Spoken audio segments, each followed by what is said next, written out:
Section 8-3 is on maxima and minima in a plane or solid figure.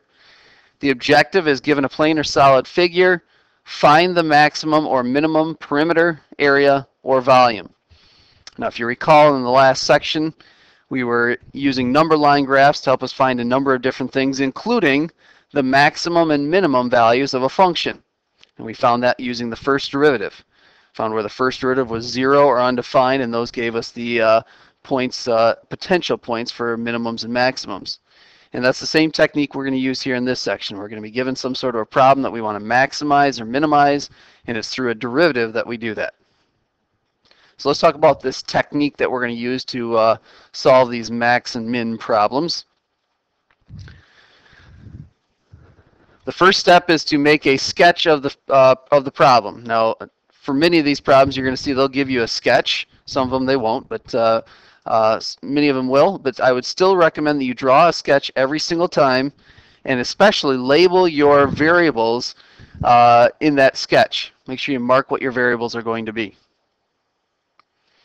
The next step is to write an equation for the variable to maximize or minimize.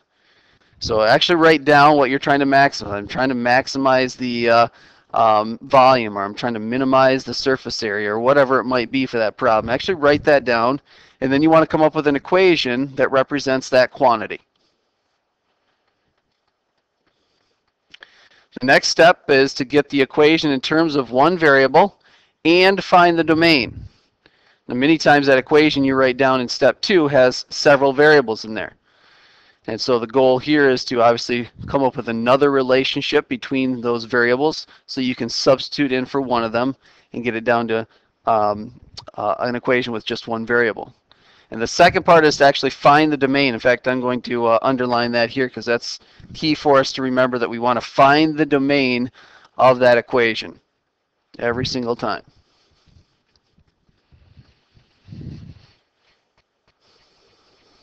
All right, the next step of this, here's where the calculus comes in. We're going to find the critical points of the equation by finding where the derivative is 0 or undefined. Remember, that's what we did in section 8.2. And that involves, or that includes, checking the endpoints. The endpoints are places where the derivative of our function is going to be undefined. But I'm going to stress that here, that you want to check to make sure that it's undefined, and also check the endpoints. Those are two key things there that are easily forgotten. And then the last step of this is to actually answer the question that was asked. I know that sounds pretty basic there, but many times you go through this whole process and you find out what x is equal to, and then you move on, and the question wasn't about x. The question was something else, but you needed to find x first before you could answer their question. So make sure you answer the question they've asked, including units. Make sure you go back and just reread the question. All right, so let's try an example of this. Look at example 1 there. It says, suppose you need to build a rectangular corral along the riverbank.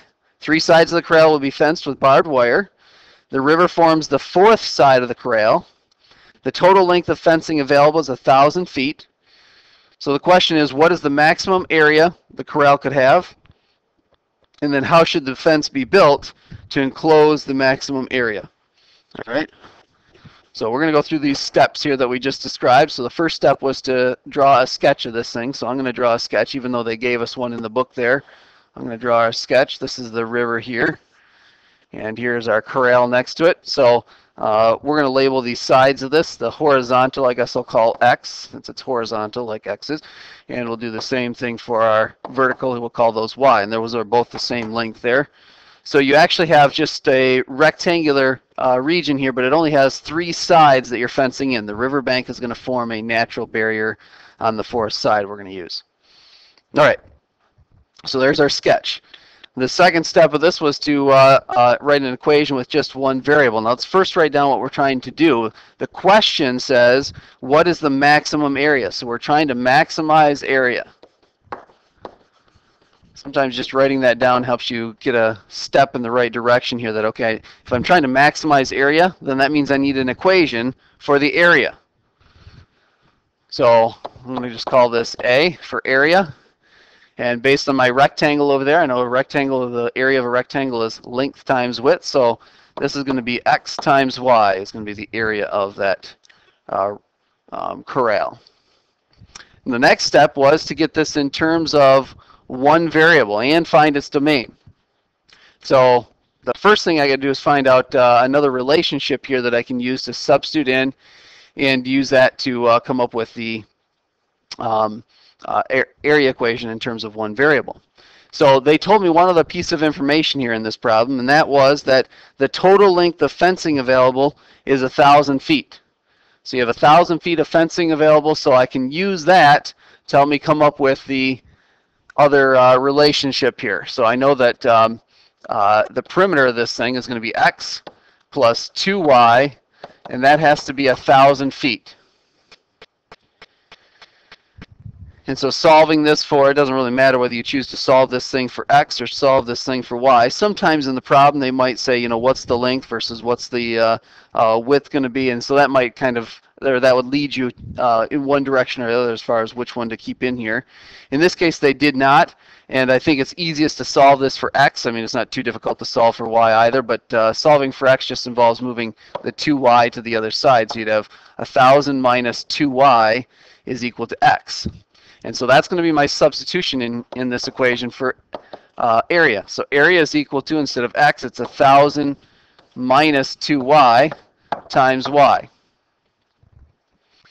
And in fact, we have to take the derivative of this thing as the next step. We're not quite there yet, but the next step is going to involve a derivative. So let's get it in the form that's a little bit easier to take the derivative. I mean, this would involve product rule as is.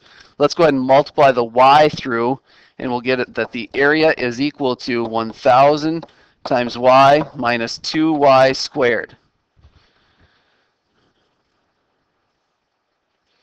All right, so there's our equation for the area in terms of one variable. If I know y, I can find the area of this thing. Now, the last part of this step was to also find the domain of this function. You always need to find the domain of that equation that you come up with. So I'm going to, probably on this one it's pretty obvious if we have 1,000 feet of fencing, what the smallest and largest values for y are going to be. However, I'm going to go through with you and show you how you actually come up with the proper domain for this thing. And this technique I'm going to show you will apply for every single problem that we work with, not just this one. I'm going to do this over here on this side here. So the first thing to notice here is that both x and y are my two variables, and those are going to be greater than or equal to 0. So I know that y is greater than or equal to 0, and I know that x is greater than or equal to 0. All right? If it's going to be a fenced-in region, that they can't be negative. Okay? It's basically all I've narrowed it down to, is all that says. But with the fact that I know that x has to be greater than 0, and I also know up here that x is equal to 100 minus 2y, I can substitute in for x and come up with an upper bound for y. So if I take and replace the x in this equation with 1,000 minus 2y has to be greater than 0. X has to be greater than 0, and x is equal to 1,000 minus 2y. Let's use that to find the upper bound for y. Subtract or add the 2y to the other side. We get 1,000 is greater than or equal to 2y. Divide by 2, that's 500 is greater than or equal to y. So that tells me that y has to be between 0 and then 500. In fact, I'm going to just write that over here, that y is between 0 and 500. And like I said, this is probably one that was pretty obvious here, just based on the problem, what the domain of y was going to be. The fact that y is one side of the corral and y is the length of the other side of the corral. That if I have 1,000 feet of fencing, I can go 500 feet in one direction, but then I have to have the other 500 feet to come back. Of course, you won't have any area when you do that, but nonetheless, that could be the way we construct it. And of course, it could be equal to 0, which again means that you're just running the fence along the river, the x, and that wouldn't give us any area either. So we know those are not going to maximize it, but this gives us the domain. Okay, so we've got our equation, we've got our domain. The next step of this was to now find the maximum by finding the derivative of this thing and setting it equal to 0, or finding where it's undefined. So a prime is equal to, derivative of 1,000, y would be 1,000, take the derivative with respect to y here, minus 4y. And we want to find where this is 0 or undefined. Now, it's a linear function that we ended up with here, so we know it's not going to be undefined. But however, the derivative technically loses the endpoint, so we become undefined there. That's why we always have to include the endpoints in this. That's why it's important to come up with the domain in the previous step.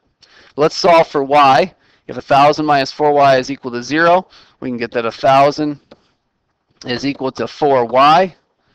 And so dividing by 4, we'll get y is equal to 250.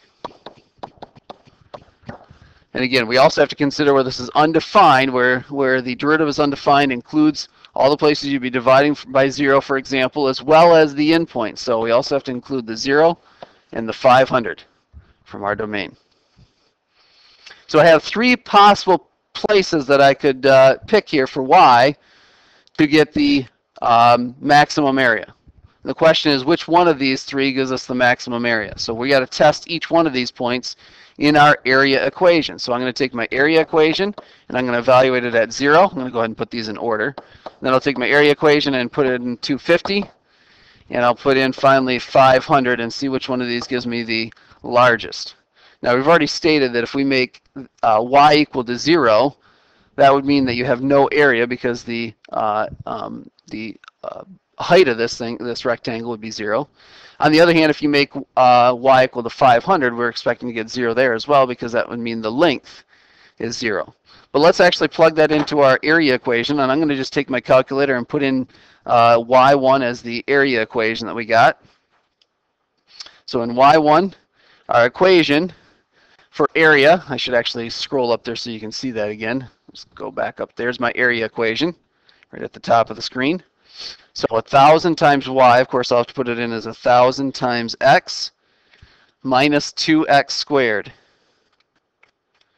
And I'm just going to use my table. I'll set it up in ask mode. And we'll go to our table and we'll plug in 0, 250, and 500. Now again, like we expected, at 0 we get 0, and at 500 we get 0. There's no area there. However, right here's our maximum then. At 250 we get 125,000.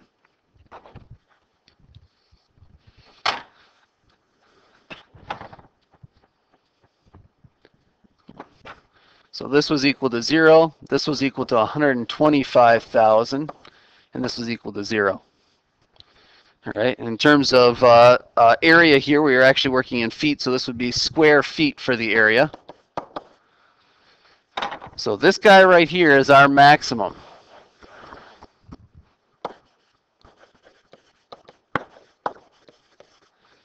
Okay, our maximum area is going to occur when when y is equal to 250. So that answers the first part of the question. The first part of the question was, what is the maximum area the corral could have? All right. Now the second part of this question says, how should the fence be built to enclose the maximum area? Well, we know that y is 250, and we can calculate then what x would have to be. If y is 250, then x is equal to the 1,000 minus 4 times y, we said. And y, we said, was 250.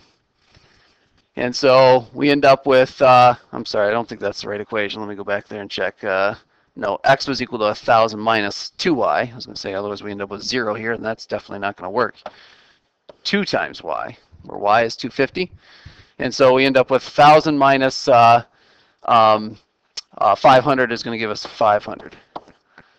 Okay, so that means that the corral should be constructed so that it's got a length of 500 feet.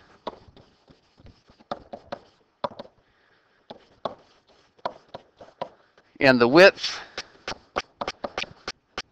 was equal to 250 feet. And there is the construction of our corral. Okay, the dimensions of it is what they're asking for when they ask how it should be constructed. All right.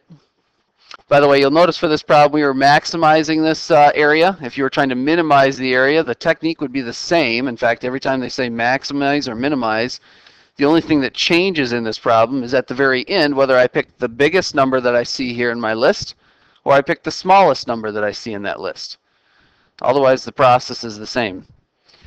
right? And so we found not only the maximum area, but we also found the dimensions of our corral. Those are the types of problems that you're going to deal with here in this first part of this section.